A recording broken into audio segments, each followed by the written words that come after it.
ಎಲ್ಲೋ ಚಿಲುಕಿರುವ ನೀರು, ಎಲ್ಲೋ ಜರಿಯಾಗಿ ಹರಿದು, ಎಲ್ಲೋ ಸಾಗರವ ಸೇರೋ ಪ್ರೀತಿ ಏನಿದು.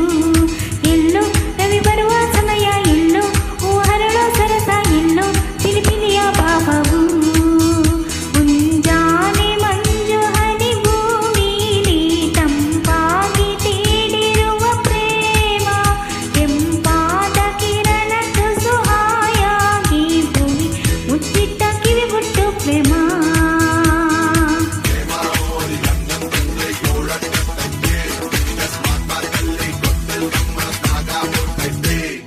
Para